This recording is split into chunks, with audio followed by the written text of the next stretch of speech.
So let me guess, Texans fans. Y'all think offensive coordinators just grow on trees? Hard work, hard work, hard work, hard work, hard work, work. There you go. Hard work, work. Everybody doing it right. Hard work, work, work. That's what I say. Hard work, work, work. Earn my pay. Hard work, work. Hard work, do it every day. Hard work, work. Get up out of quarter to three. Hard work, work. Let me go and earn my pay. Hard work, work. Boots on and lace. Hey, what's going on, y'all? You tuned to the Sports Talk with Big Sarge show. I'm your host, Big Sarge. Switched it up a little bit on y'all today, didn't I? Got my cap on. Hold on. Oh, yeah. 53 years old. I still got the hairline. Hold up now. Don't try to play me for week. Alexis, what's going on? What's going on? I know, right? Back. I had to get myself together after the season. I had to give myself a couple of days to get myself back together and get back into Rockets mode because, I cover the Rockets as well. I got matter of fact, they have practice today. I'm going to head over there. But I had to get myself, out of football mode for a second and put myself into NBA mode. Side note, hey, look, let me tell y'all something, man. I don't know where I need to get it from. What's going on? My Grand Rising. Look, I don't know who needs to give it to me, where it needs to come from, but this year, 2025, I got to give me an award. Because ain't nobody giving y'all content like this. Don't nobody give y'all daily content, exclusive content. And what I mean by daily content is even if I don't have a Sports Talk with Big Star show, I make sure that I flood y'all timelines. I flood the timelines with a lot of exclusive. What's up, BG?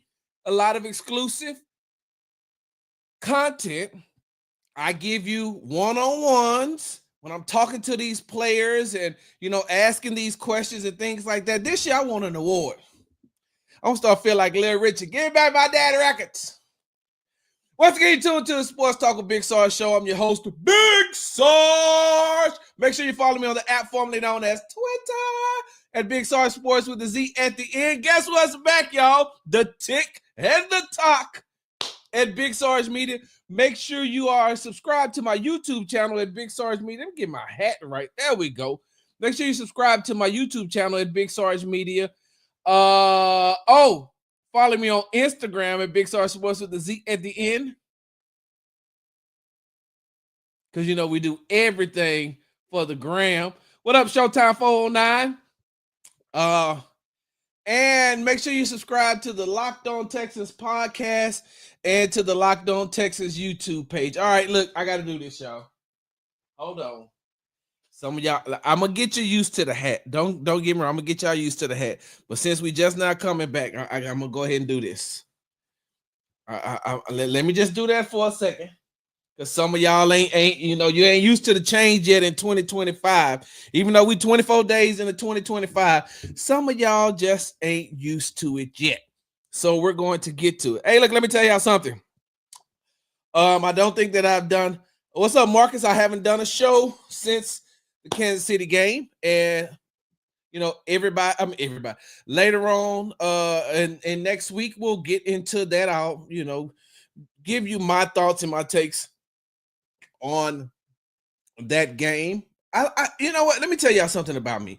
I like to let everybody else get what they're going to get out, say what they're going to say, because I honestly and truly don't like to regurgitate nobody's takes.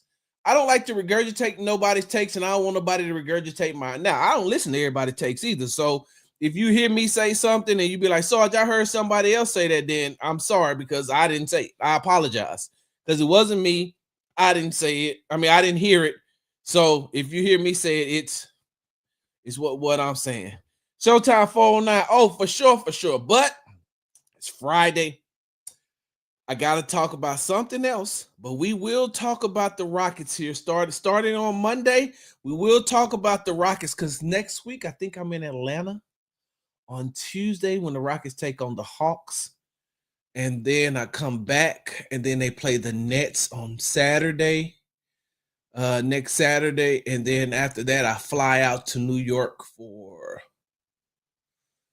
they play the Nets on they play the Nets on that Saturday, and then they play the Nets again on that Monday, and then they play the Knicks on that Tuesday. So yeah. So don't worry, you're gonna get a lot of Rockets talk. Matter of fact, make sure you go read all my articles at the Rockets Wire, right? Under my government name, which is Brian Bearfield. All right, y'all. Hey, how y'all been, man? I haven't talked to y'all in a while. It's been a minute. Like I said, I've been, getting myself together. And, we've talked about this before. I've been helping out, my grandkids and my kids get together, get themselves together after the loss of their grandmother and their great grandmother. So just getting them together. Then we had a snow day, which was really weird because I'm like, a lot of people were so excited about snow. I was like, I just seen snow in Kansas City. When I landed, it was snow. Then after that, when I got back, I was like, man, look, don't lie. What's up, Tay? Don't lie. Some of y'all didn't even think it was going to be snow, right? Does it really snow in Houston? Let me fix this. There we go. Does it really snow in Houston? Nobody really thought that it was going to snow. Even when I went to bed, I seen that it had started to lightly snow out in like Cypress and all that. I was like, it'll never make its way to where I live. The next thing I know, I woke up. I looked outside. My wife was working from home. So when I got up, I was like, hey, that is not snow, is it? She's like, yes, it is. And I looked out on the balcony and I was like, well, you strip me down and call me naked. That's snow. And then I went outside and I was like, yo, this is real snow. So shout out to everybody who enjoyed the snow. Shout out to everybody who what's up, Texas Times? What's up, Jalen? So everybody that went outside played in the snow, who did, ski. Hey, look, side note before I even get started. Side note, yo, nobody did the snow like New Orleans. Hey, hands down, New Orleans. I've watched dang on there every snow video out of New Orleans that's come my way. Every snow I'm talking about, they had the bands. Somebody put their liquor outside. Somebody put seasoning. They was building what are they about to have? Mardi Gras snowmen. And I'm saying to myself, man, this is wild, but I can't stop looking. I loved nobody did it like New Orleans. Nobody did it like New Orleans. Nobody did snow like New Orleans. I just can't. I even seen somebody do a Southside Phase snowman. And I was like, that's almost. I seen the YN. If you don't know what YN is, Google it and put YN-Urban Dictionary to tell you exactly what a YN is. I see some of these YNs that gave these boys choppers. I was like, a snowman with a blicky and a grill and a piece and chain. Makes sense. Makes sense.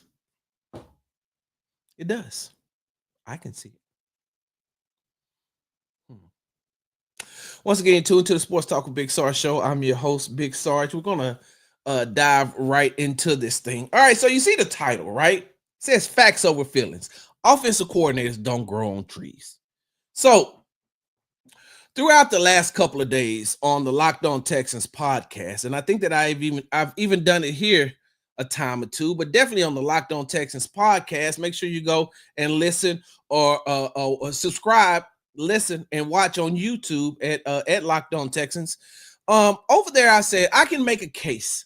I can definitely make a case to keep Bobby, and I can make a case to get rid of Bobby. Now, for those of you all who don't know, I'm talking about Houston Texans offense coordinator Bobby Slowik.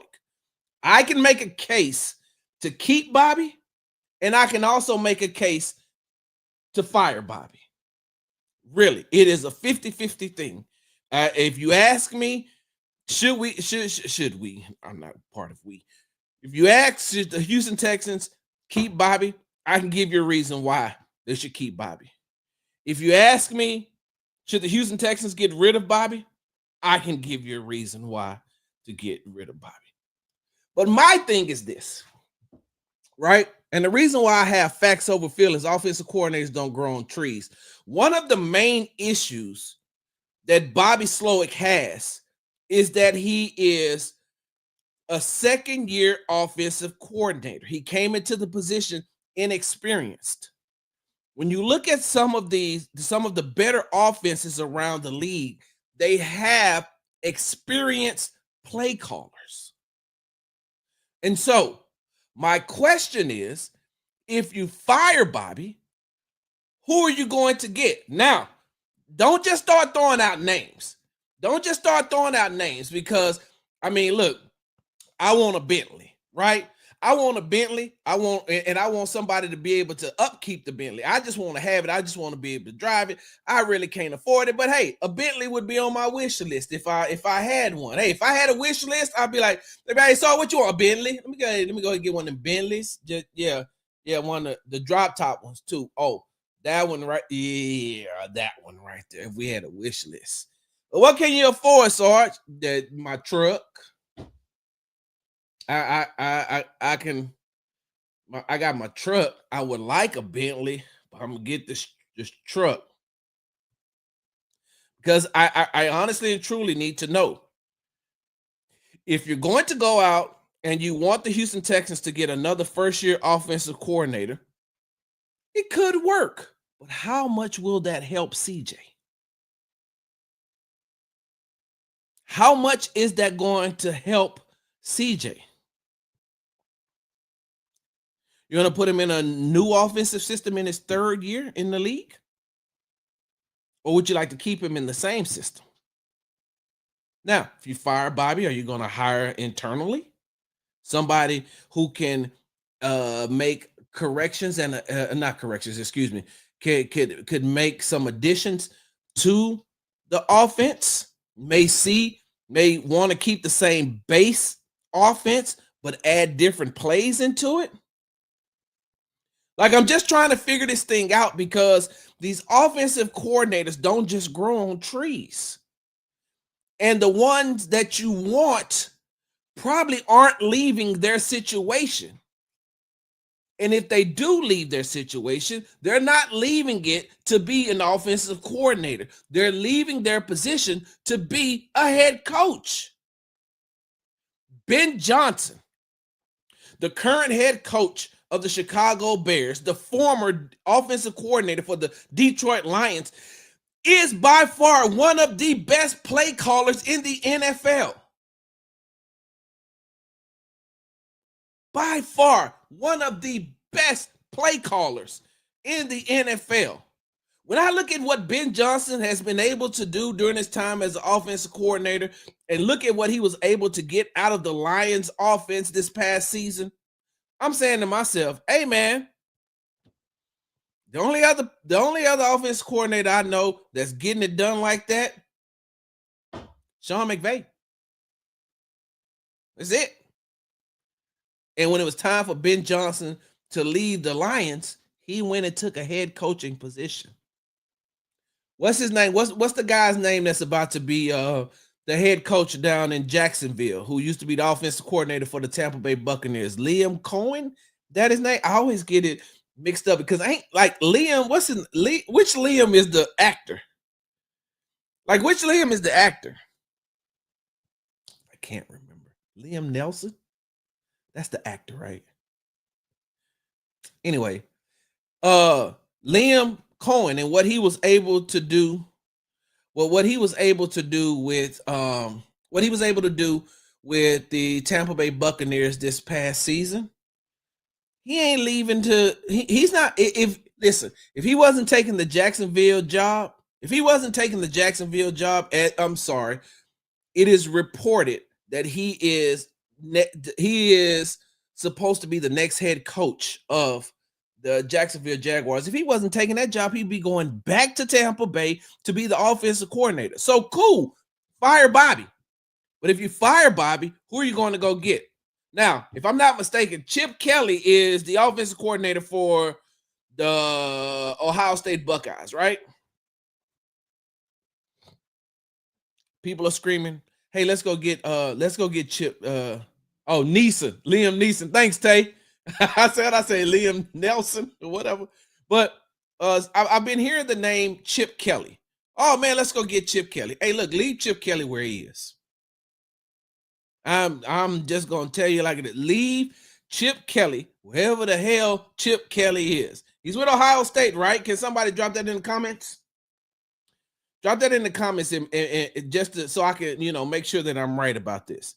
He is the offensive coordinator for the Ohio State Buckeyes, right?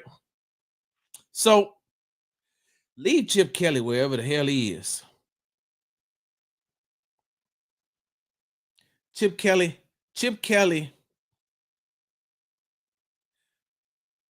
I I don't think Chip Kelly and D'Amico Ryans will be able to work together.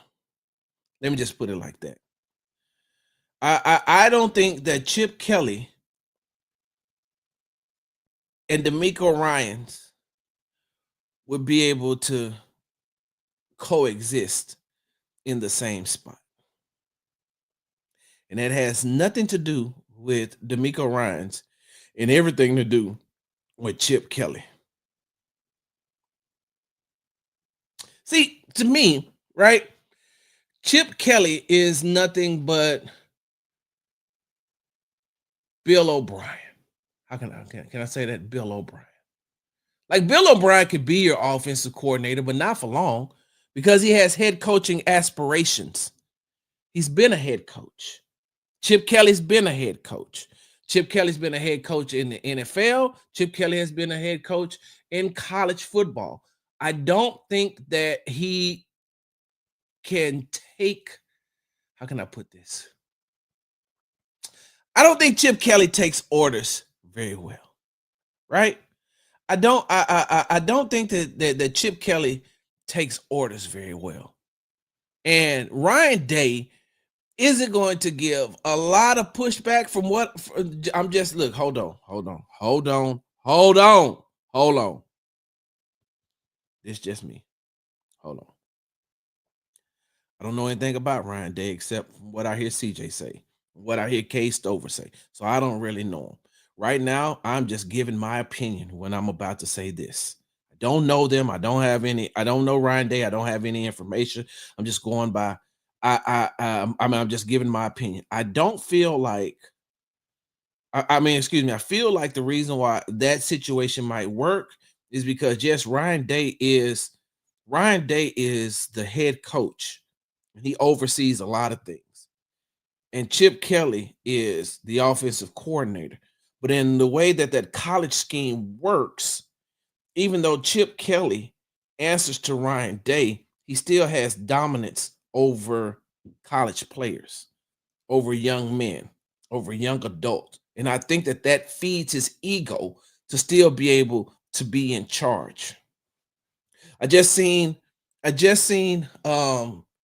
been watching clips of Nick Saban on the Pivot podcast, and they were interviewing him, and he was just talking. And when I'm listening, and some of the things that I know behind the scenes about Nick Saban, I don't think Nick Saban, even if we would have got Drew Brees, would have been a great NFL head coach because he has to have the control.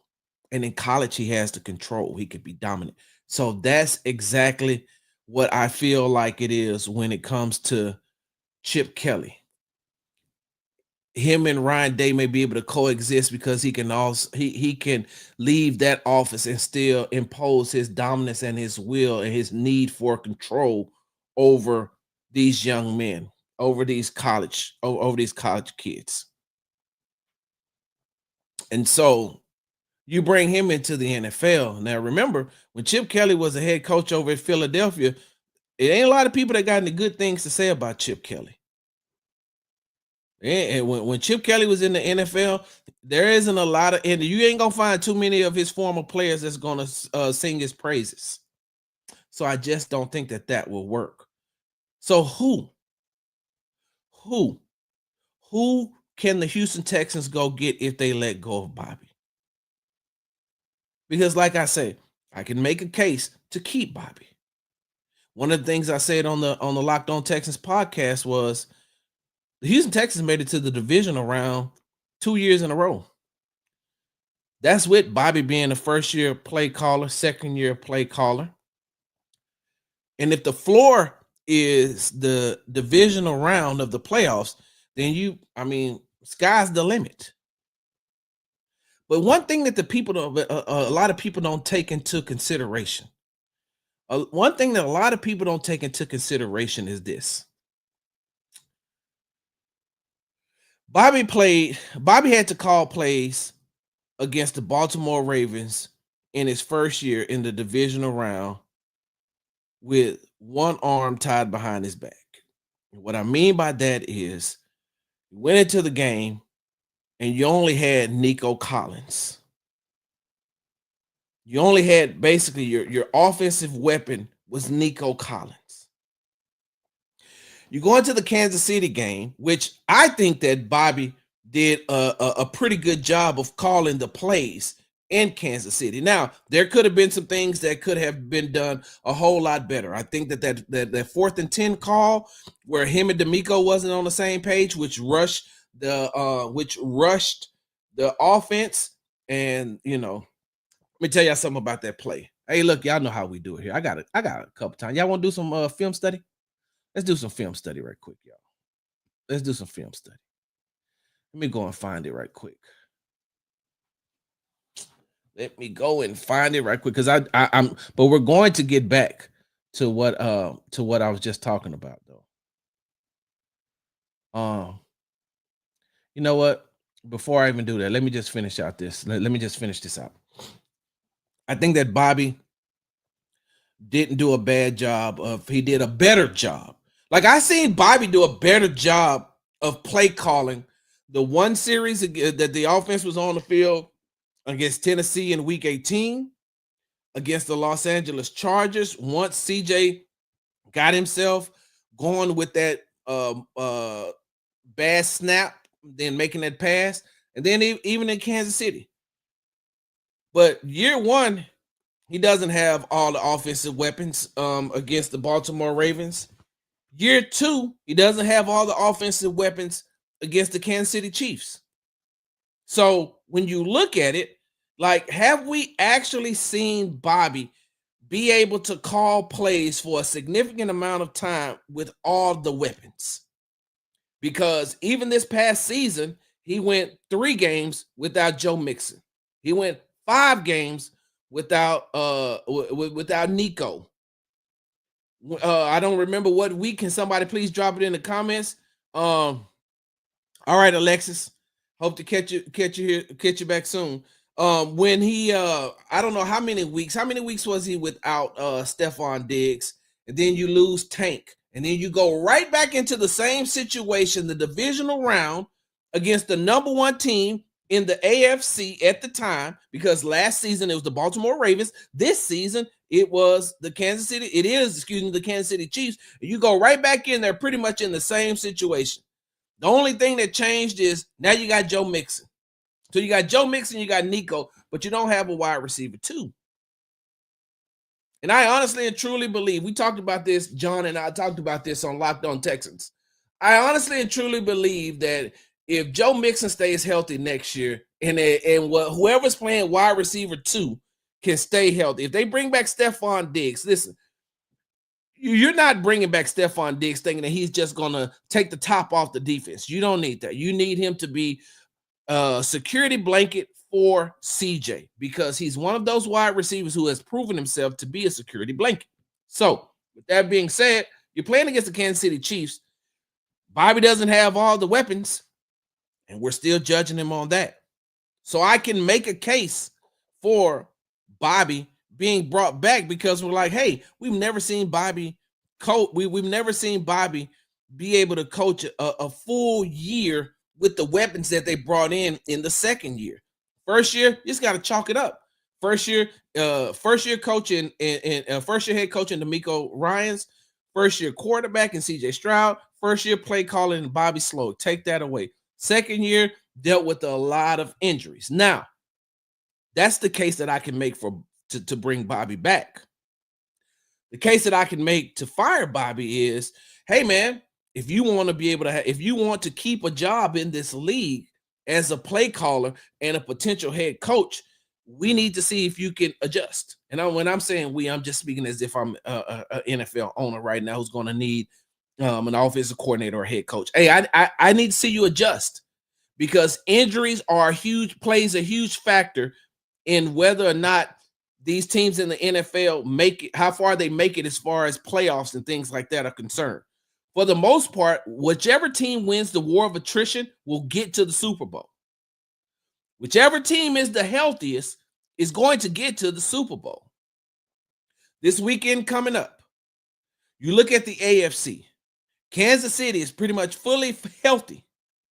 Buffalo is pretty much fully healthy. They're missing a couple of pieces on the defensive side of the ball, but on the offensive side of the ball, they pretty much have all their weapons.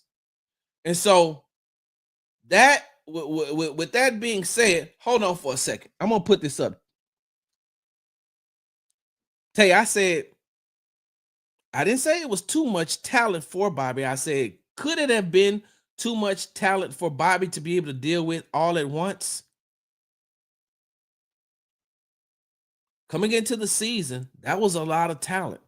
But who was to say that Bobby couldn't have figured it out if he'd have been able to keep that talent the whole way through? What if Bobby was able to keep that talent the whole way through and be able to figure that out? If he was able to figure that out, now we're saying, man, we hope Bobby don't get snatched away from the Houston Texans and become a head coach somewhere. Like, there was a lot of talent, and maybe it was an abundance of talent for at him before. But Tay, let me ask you a question. Can you agree with this? If you went to the store, scratch off, hit $5 million on scratch off, you telling me you'll know how to act right off the rip if you got $5 million, or would you have to learn to adjust to be able to live, knowing that now you went from whatever economic situation that you were in to a millionaire? It's going to take some time, right? But as long as you got the money, you can figure it out. So that's what I'm saying. That's exactly what I'm saying. So, as I digress, the case to let Bobby go is, hey, you got to be able to make these adjustments. And we've seen too many times in the second half of games this year, you weren't able to make the adjustments. Injuries plays a huge part in the NFL regular season. If you go through these injuries, how do you adjust? You didn't adjust a lot. And that's why some of these games looked the way that they looked. You did a better job this year in the playoffs, but in the regular season, you didn't look good. And if you'd have been better in the regular season, maybe that game against the Chiefs would have been played at NRG Stadium. Now, I'm hypothetically speaking, but by the same token, Bobby, if you can't make these adjustments, right? If you can't make these adjustments,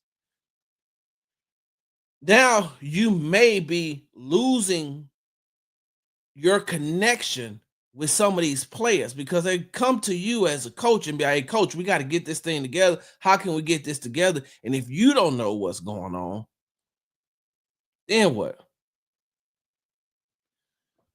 Hold on. I've got my peers, they came all late to bounce ideas off of and not just tell me, yeah, it's fine. Let it flow through it. It seemed like no one gave Bobby the criticism he needed. Now I'll tell you that's not I can't roll with that one, tell you that, because it's not. No. Bobby didn't get criticized at the podium. Bobby didn't get criticized in front of cameras. Bobby didn't get criticized on by players when they're doing the media scrums. But there was a lot of questions, comments, and concerns behind the scenes. Hey, side note. Hey, you know what I had to tell this dude yesterday?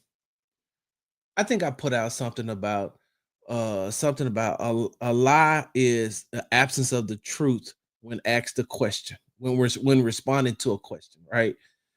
And then some dude said something about, yeah, so it's just like you be lying about having inside information and blah, blah, blah, blah, blah. And I responded with, hey, man, who is your favorite player for the Houston Texans? Because I'll tell him you said hello the next time I see him. I'll tell him you said hello. I can't get your autograph, no autographs, but I'll tell him you said hello. I be laughing at these people when they be like, Sarge don't be knowing nothing. Sarge ain't blah, blah, blah, blah, blah.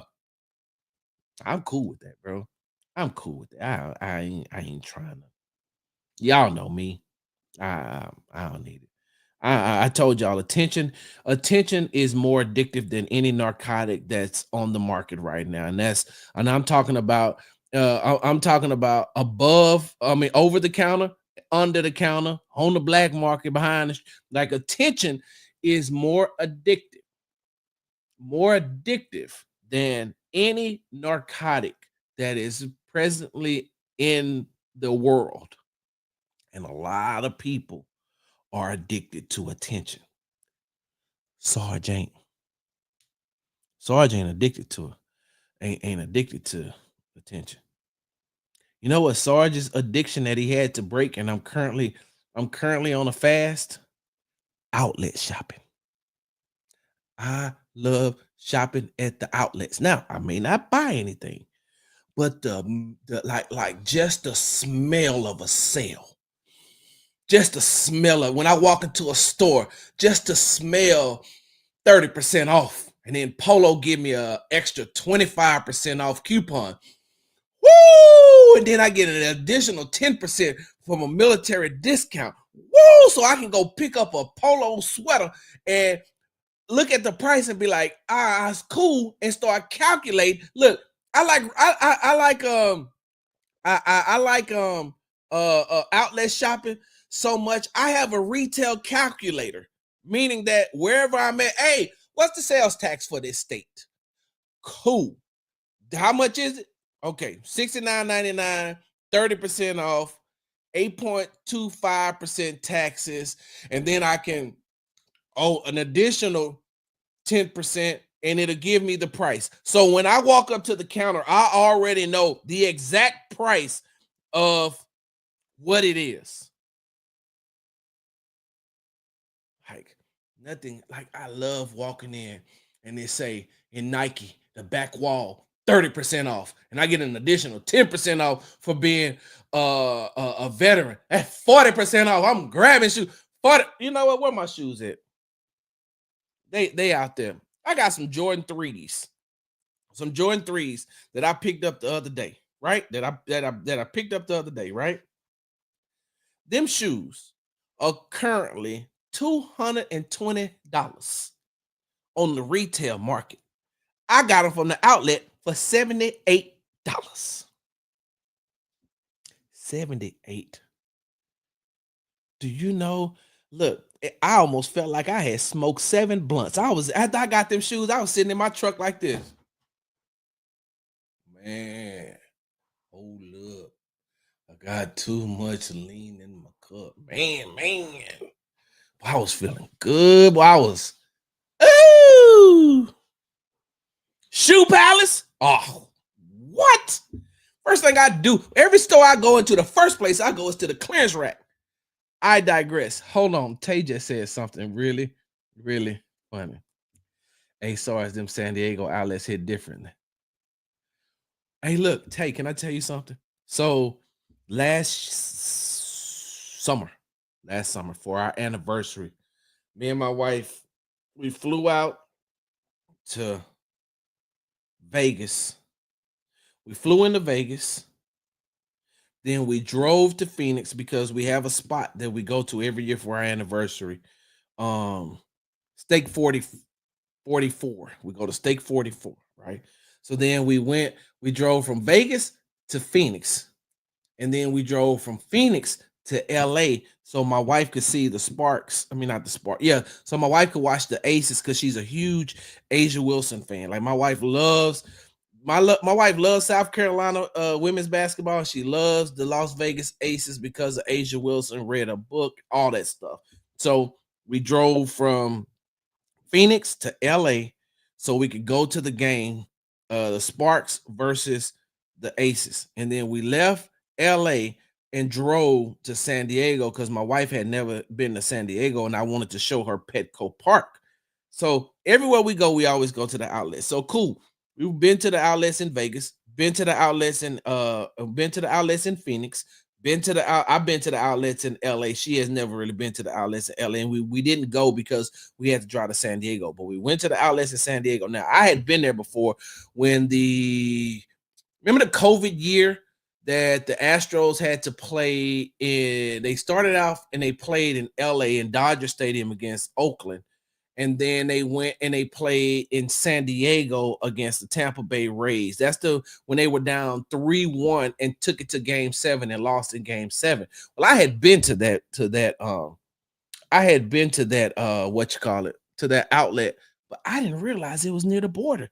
So next time we went back, I was like, I'm watching the roads, and it's like you can go this way to go to Mexico, and this way to go to the outlets. And I'm like, the outlets is around the border. I said to myself, good Lord, like I'm really right next to Mexico.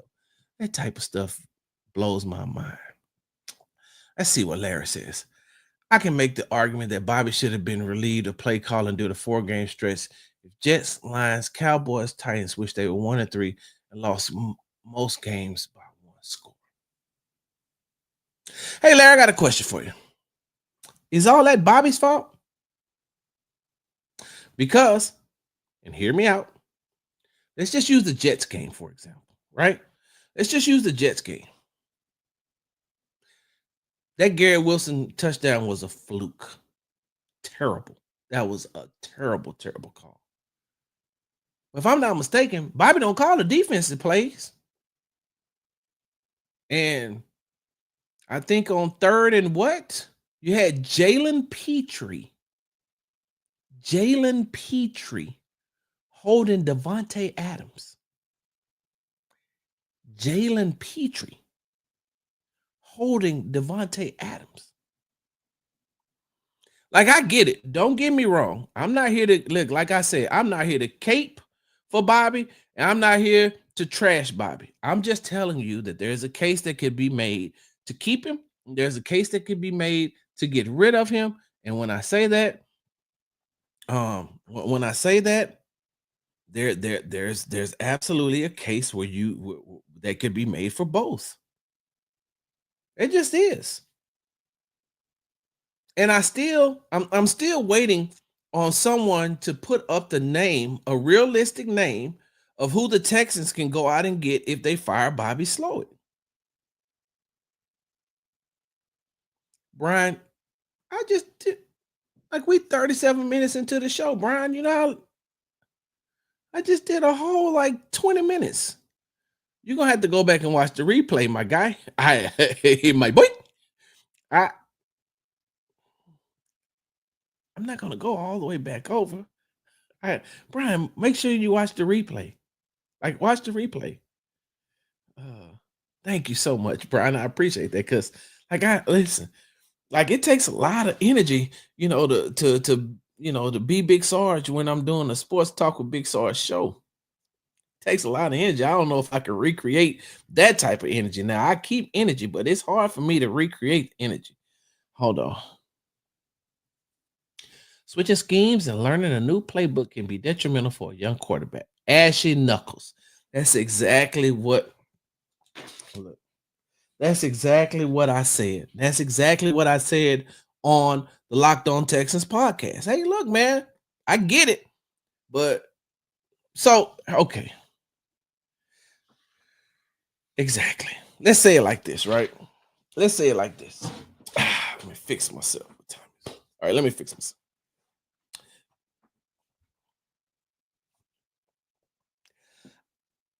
I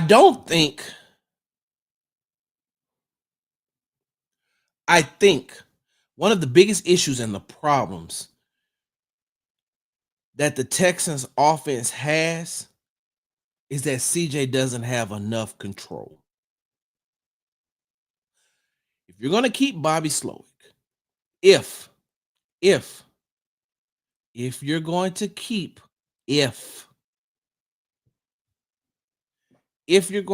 Bobby Slowik, he has to realize CJ has the control. He has to realize that. Y'all remember when I did one of the shows I want to say about 2 months ago, I did a show where I said, CJ, you build a system around CJ. You don't put CJ in a system. You build a system around CJ Stroud. You don't put CJ Stroud in a system. All of the quarterbacks, all of the good quarterbacks has always had systems built around them. One of the reasons why Jaden Daniels looks amazing for the Washington Commanders and why they're in the NFC Championship game is because Cliff Kingsbury built a system around Jaden Daniels. One of the reasons why Jared Goff looked the way that he did for the Detroit Lions is because Ben Johnson built a system around him, his strengths and his weaknesses. Josh Allen in Buffalo, the system is built around him. Lamar Jackson, the system is built around him. Patrick Mahomes, the system is built around him. Built around him.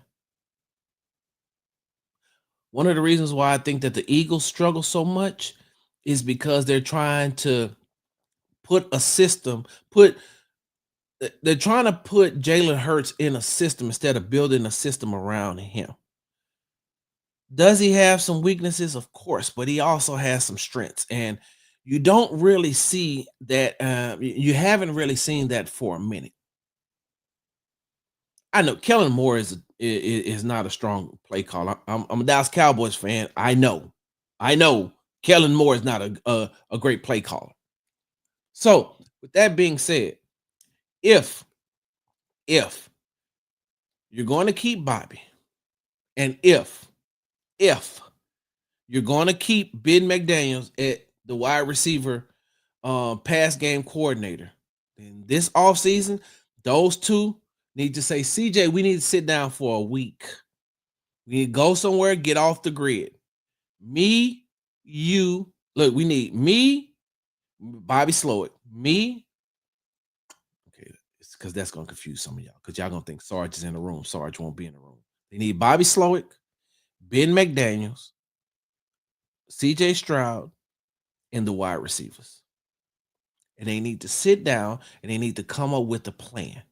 And the plan needs to be, all right, CJ, here's the system, right? Here's the system we currently have. What can we take from this system to help you in year 3? And then you let CJ sit down and you let CJ take his playbook, well, his tablet, and let CJ take his tablet and be like, well, this play doesn't work. This play doesn't work. This play, like, this is one of my favorite plays. This play, I know it could work. This play, borderline, but I know I can make it work. And then that's what you do.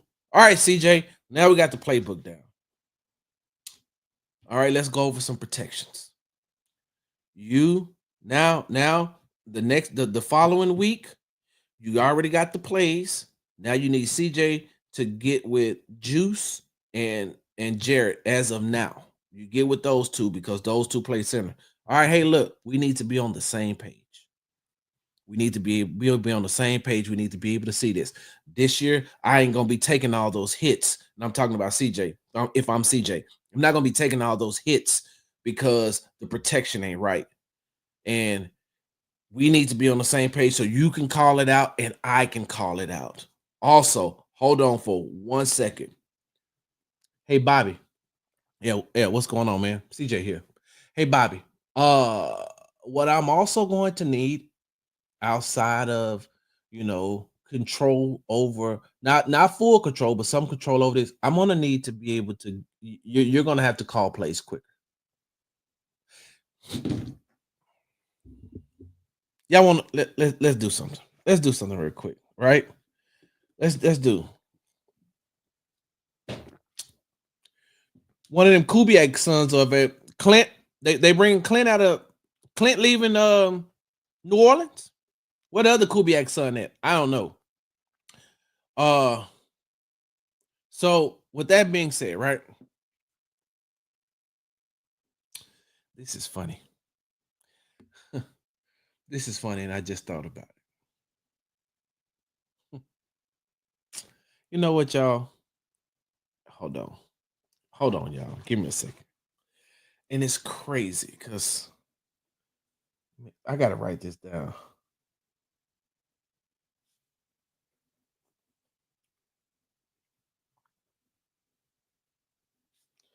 Y'all give me 1 second. I'm gonna say this and then I'm gonna go ahead and hop off because I after this I can't do no more. Y'all know I'm gonna be back though. I'm back in full swing. I'm gonna say this and then I'm gonna end the show.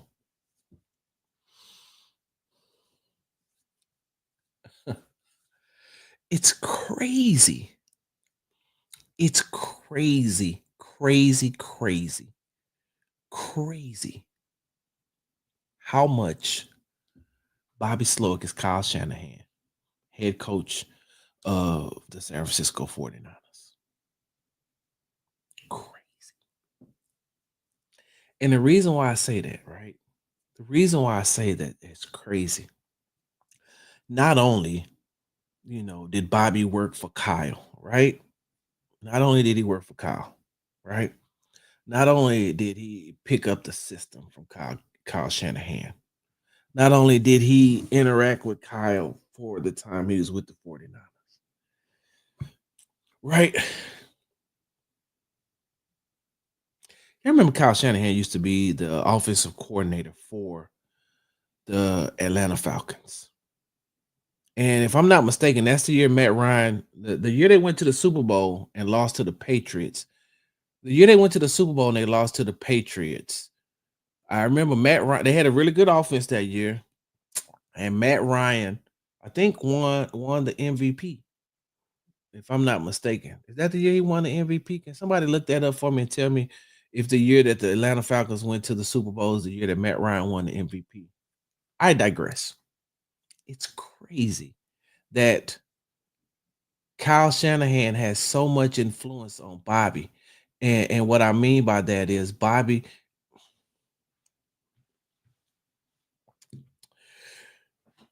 So you remember the Atlanta Falcons lost the Super Bowl to the New England Patriots after being up 28-3, right? Remember they were up 28-3. Y'all remember what Matt Ryan said later on that caused them not to win that game? Yeah, y'all remember that? Yeah, y'all remember what Matt Ryan said later on? Not right after the game, but later on what he said. You remember when all they had to do was just keep going? Remember all they had to do was just keep going, and take the field goal. And if I'm not mistaken, there was one particular drive. There was one particular drive where all they had to do, they were in field goal position. Then the next thing they had a down that what they something happened with a down. They lost yards. Matt Ryan took a sack or something. There was one drive that turned the entire game for that turned the game against the Atlanta Falcons and for the New England Patriots. Y'all remember what Matt Ryan said? They asked him, right? They asked him later on, "Hey, Matt, why didn't you just audible into run plays instead of trying to pass the ball? Why didn't you just run the ball and stay in field goal position and then just kick the field goal?" Matt Ryan responded, "The plays were taking so long to get to me that by the time I broke the huddle, I had no time to audible."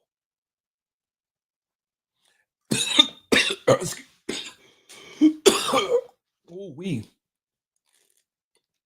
that was so good. I almost got choked up. Ooh. Ooh. Whoa. So, give me a second, man.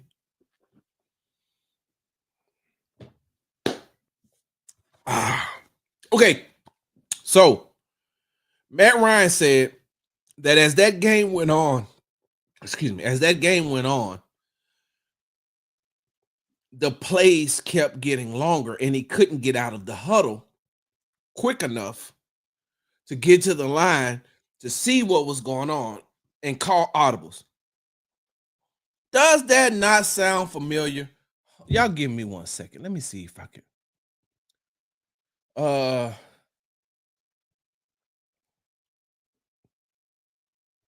Hold on.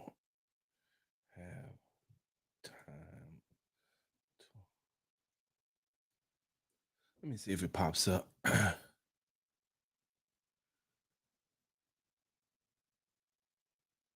Here we go. Well, let's not. Let me not use that one. Let me see if this is one.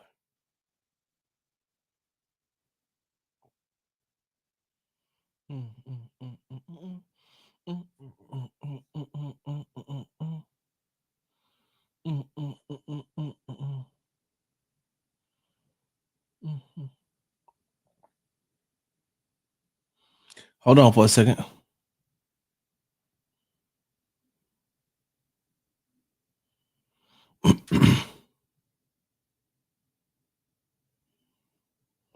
Here's one. I'm gonna share this with y'all. Here's one. Here's just one. One of the things that he said.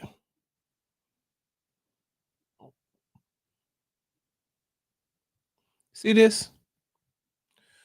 Why didn't Ryan audible away from a line of aggressive passing plays? According to him, he couldn't. Right? In the interview on 680 The Fan, Ryan wouldn't point any fingers at former offensive coordinator Kyle Shanahan for his play call. He contended that once the play is called, it's on the players to execute. He said he couldn't audible in part because of the personnel grouping.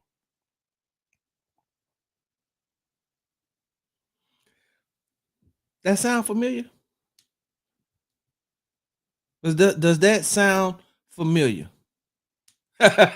Sarge out here choking on the truth. Speak on it, school. But does that not sound familiar? Oh my God. I feel like I just had a breakthrough. Like it's all starting to make sense now. And if you go back, there's other things. I don't have time, y'all. I gotta get, I'm gonna have to get out of here because I got some things I need to do before I get to the Rockets practice. But if you go back and you can find the audio, you'll listen, you'll also hear him say the plays were taking too long, and I did not have a chance to audible. I couldn't audible because the plays were taking too long to get to the helmet. I mean, get to me, and then I get to the line of scrimmage. Does that not sound familiar? That sounds familiar, doesn't it? Man, this is why I love y'all. This is why I love y'all. Give me a second. Baby, that's the reason why I love you. You're my heart, girl. And all the crazy things that I do, you're still here, girl. Baby, that's the reason why I love you. Y'all don't know that song? From day one, you and I been friends. Hold on. All right.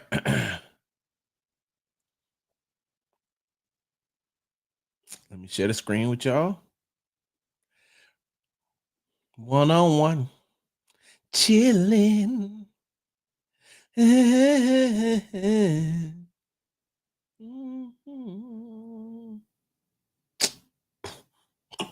All right. See this? Fourth quarter. 10 minutes, 5 seconds left. Houston down one score. 20-12. This is the fourth down play. I want y'all to see something. I'll tell y'all something about this play. Right? So, at the time, Houston Texans didn't even know that they were going to go for this play. But when they decided that they were going to go for it,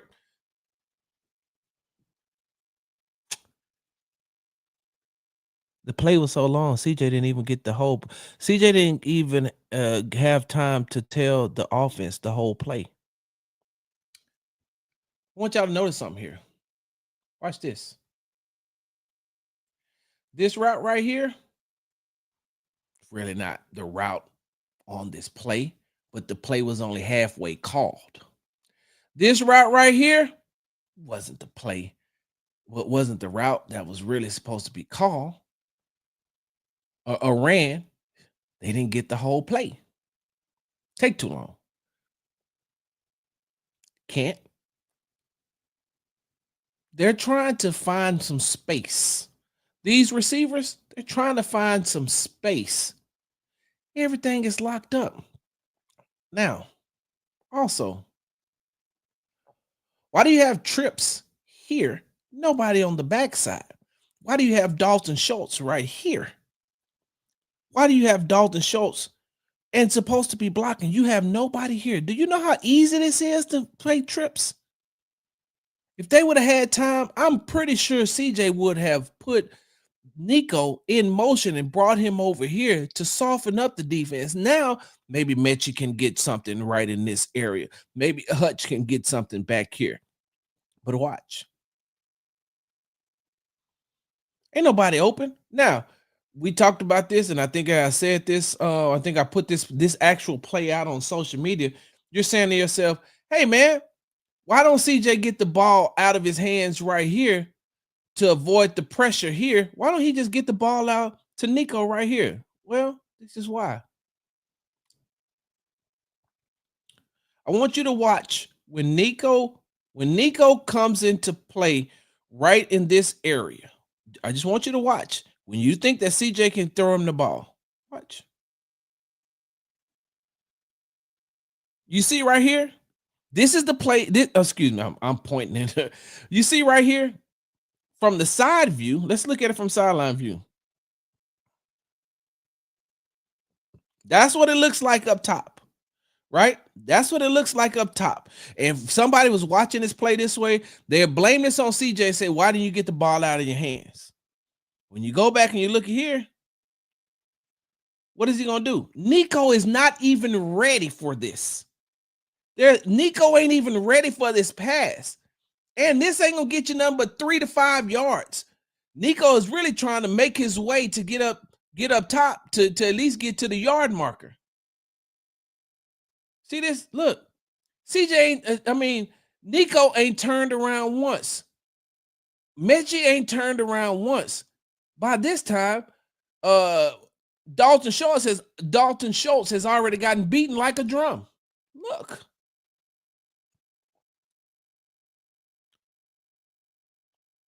Look at it. Dalton Schultz beat. CJ don't have time to do nothing.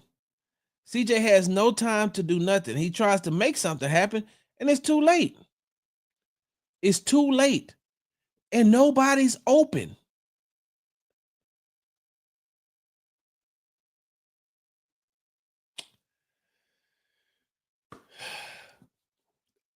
This is the better part.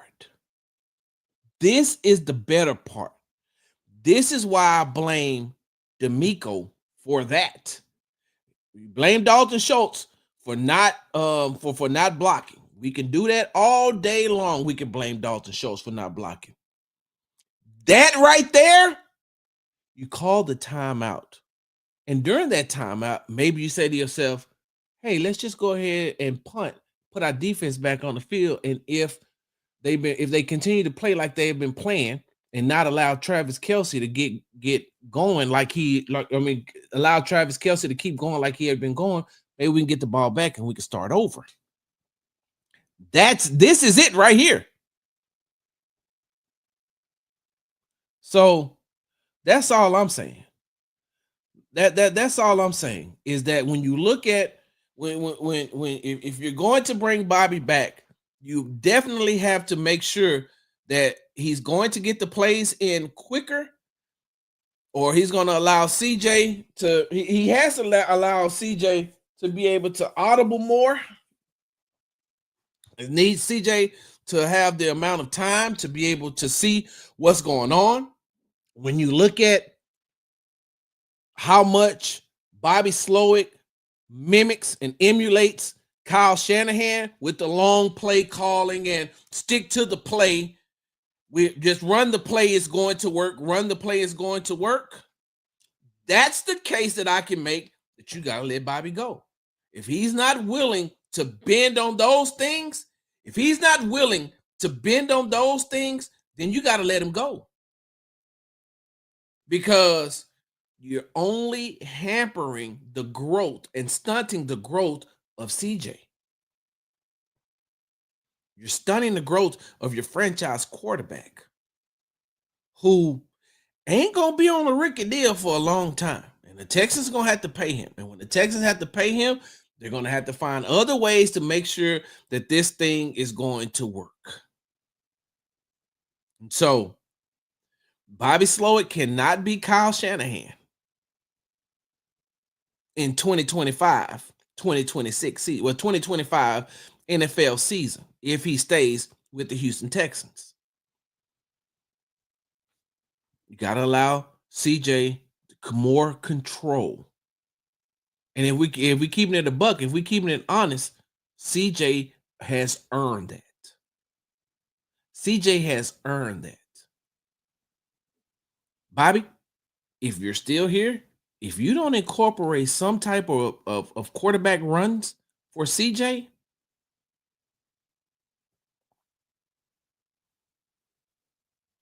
I said this on the Locked On Texans podcast. I'll say it here as well.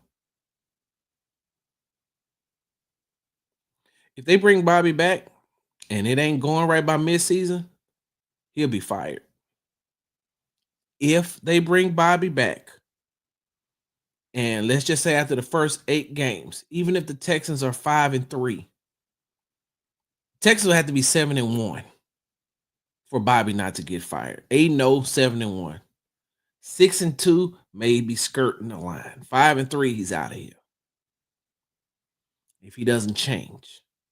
If it's the offense's fault of them not doing that, if the offense is not being better, Bobby gonna be gone. So as I digress, facts over feelings. Offensive coordinators don't grow on trees. Who do you think that the Houston Texans can go out and get?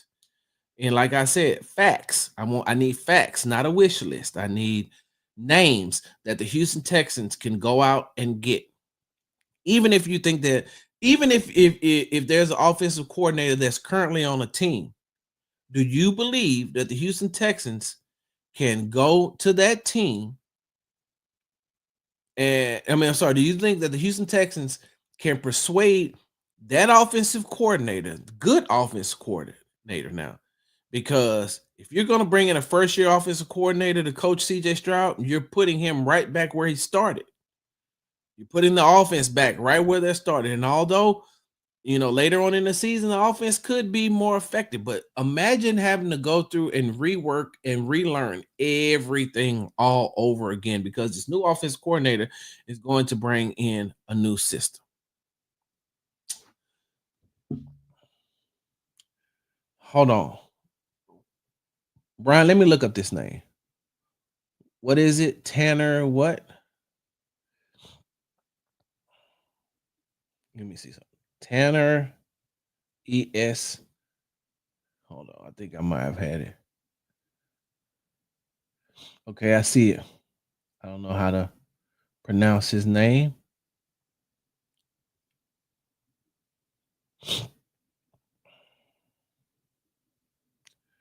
So Tanner Engstrand, I think that's his name. He is in his second year as a passing game coordinator.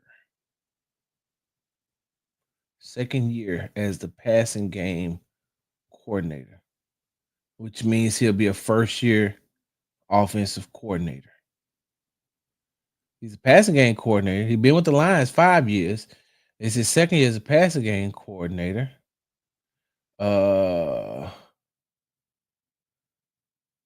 He was he was the offensive coordinator for the XFL's DC Defenders. He was an offensive analyst for the University of Michigan. 2022, he oversaw the team's tight ends in addition to elevated responsibility in the team's passing game. So, do you really want another first year offensive play caller? Jay, that is a good question. You know what? I go to Twitter. I still call it Twitter. I can never remember to call it X. Go to Twitter and ask John Crumpler. John Crumpler probably has this stat for you. I don't know. You know what? If ask John Crumpler and ask DJ BNMA from ESPN. Pretty sure. I don't know about that. I I I'm I don't know about that. I just don't. Nah, no Josh. Josh is a Josh leaves a bad taste in everybody's mouth at NRG. What's this other guy's name? I think I heard John mention this guy and I didn't really look him up just yet. Let me see. Nick Cayley.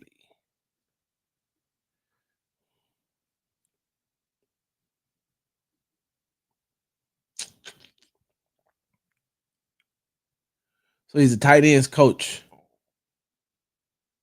Hold on, let me see. Where is this page at?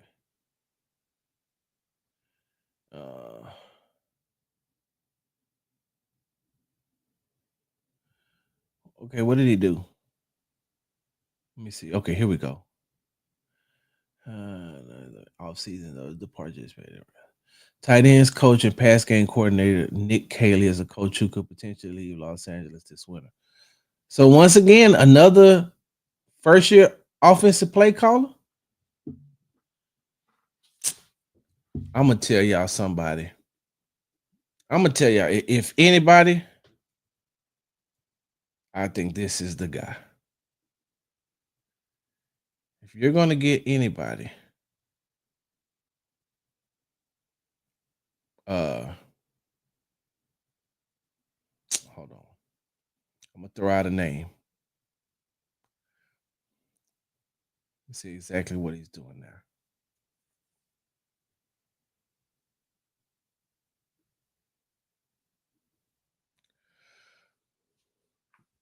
So Nick Cayley, cool. What about Mike LaFleur? Now,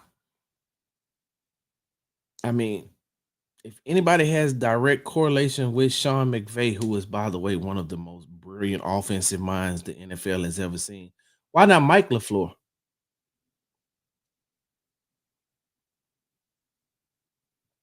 He can't do it.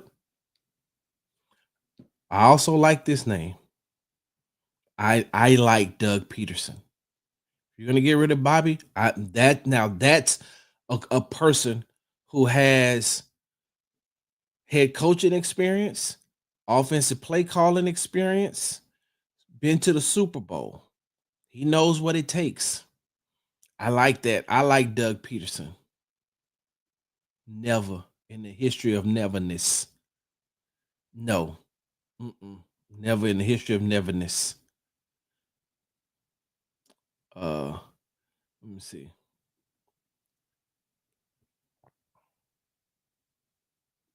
Yeah. We talked about this earlier, Brian. Is he going does he plan on leaving New Orleans? So that's all I'm saying, y'all. I gotta get up out of here. But that's all I'm saying is we got a lot of we got a lot of questions. We got a lot of wish lists, but where's the solution? Where's the solution?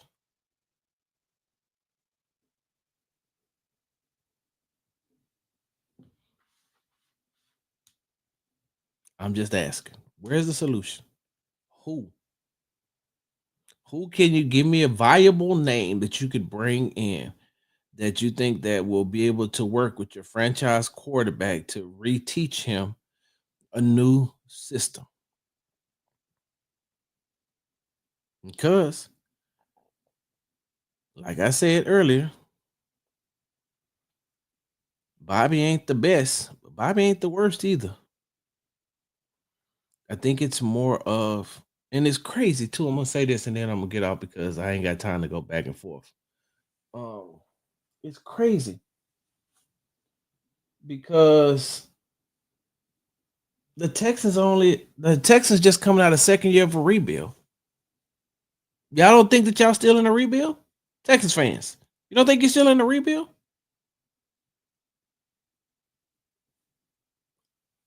I'm just asking. Y'all don't think that y'all still in a rebuild? Because you are. Those 3 years prior, you just don't bring in D'Amico and all of a sudden you're going to the Super Bowl. Last year, Nick did a hell of a job, one hell of a job in the offseason bringing in talent.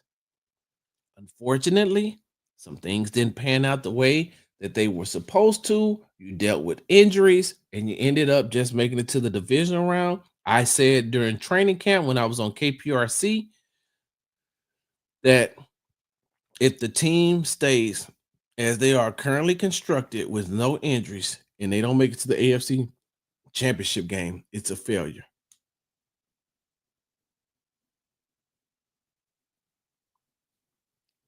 But they didn't end the season.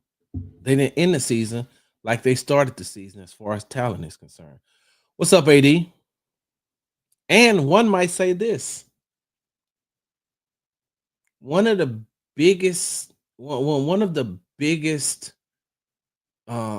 injuries, one of the biggest injuries that the Houston Texans sustained as a team was losing Jalen Petrie. I cannot stress that enough. If Jalen Petrie's in the game, Travis Kelce don't go off like that. Travis Kelce does not go off like that. I'm willing to look. I don't even know if they got anything on FanDuel or Prize Picks or Game Time. I don't even know if they have that type of bet. But if Jalen Petrie's in the game, no possible way. And when Jalen Petrie comes back healthy, you already got Derek Stingley on one side, and you got Kamari Lassiter on the other side, and you got him in a nickel corner position, and they go out and get another safety. That defense is going to be hell to pay. That's why you need a good offense in order to do what you need to do and where you're trying to get. Hold on. That's not right, AD. That's not right. That's not right. That is not right. It's not.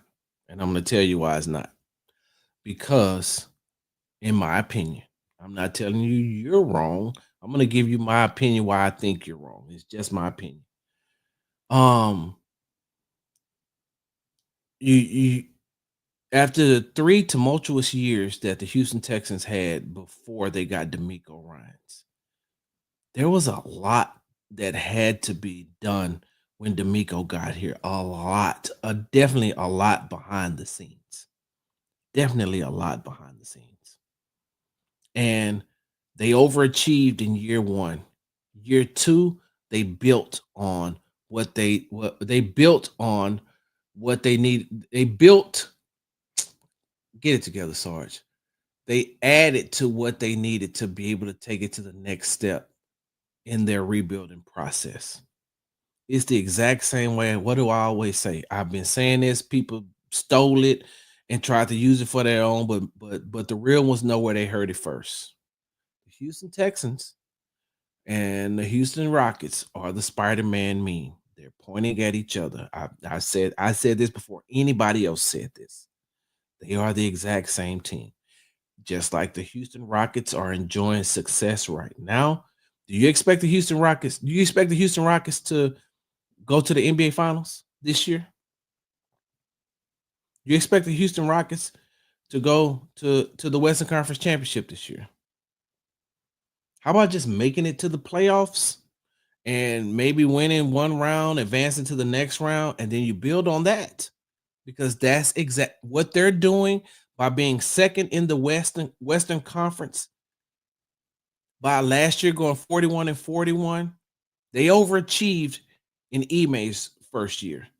The Texans overachieved in D'Amico's first year.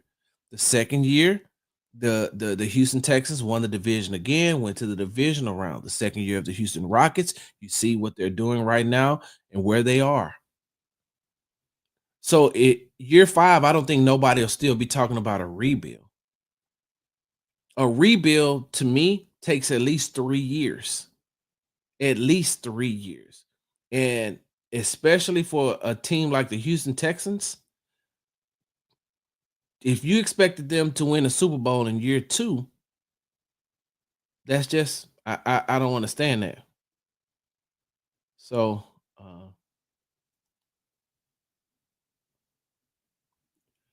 not making it to the AFC game isn't a failure, but having the exact same season with no real improvement from the entire team would constitute a failure to me. Well, and I'm going to say this, Tay, the division, the the roster of the division round against Baltimore was damn near the roster of the divisional round against the Kansas City Chiefs. The only difference is the offense had Joe Mixon this time around and not Motor, Devin Singletary. Remember, last year against the Ravens, it was a 10-10 tie at the half. It's tied 10-10. Tied. The defense was playing their butts off. So, I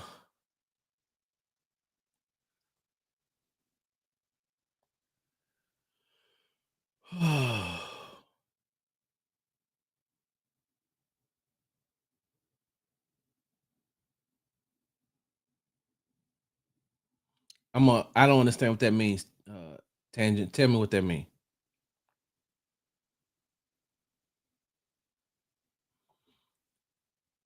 So year 3, right? So this is still so if the foundation was formally built in year 2, so you lay the foundation and then you start to build a house, right? So year 2 is building a house.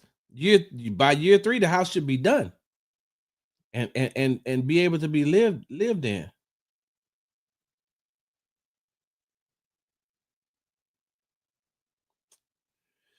Hmm.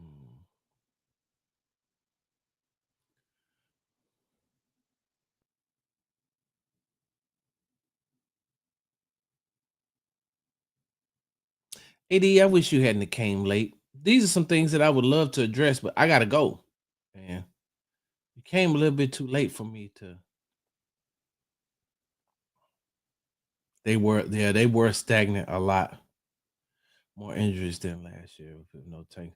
I forgot, of course, Brevin. Brevin not being there too. What's good? Yeah, I'm about to get up out of here. Okay, just the hardest schedule. Okay, I got it. Yeah. You taking an edible already, my guy? You already started with your edibles today, Marcus?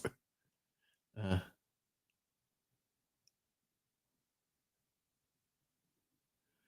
oh yeah, we can talk about it.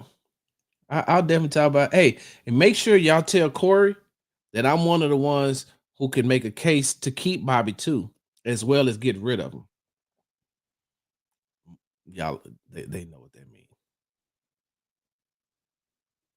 Exactly, Tay. You are right. I would definitely call this year success, especially when you factor in adversity of this year. Injuries devastated the team all season. Exactly. All right, y'all. I gotta get up out of here. Thank y'all for tuning in to the Sports Talk with Big Star show. Y'all know we're gonna do this again here real soon. Make sure you're following me on the app formerly known as Twitter and Big Star Sports with the Z at the end. Follow me on the Tick and the Talk. Welcome back. Welcome back. Welcome back. At Big Sarge Media. Subscribe to my YouTube channel at Big Sarge Media. Make sure you follow me on Instagram at Big Sarge Sports with a Z at the end. Because you know we do everything for the gram. And make sure you are subscribed to the Locked On Texans podcast and to the Locked On Texans YouTube page.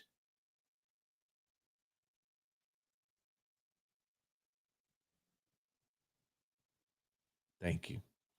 Hit the like button on the way out. I'm with Tay. Tay, I'm with you. If you get rid of Bobby, I'm with you. All I'm gonna say is they got it's a whole lot going on over there off Kirby. A whole lot. I'm talking about there's a whole lot going on off Kirby. Big Sarge, I'm out.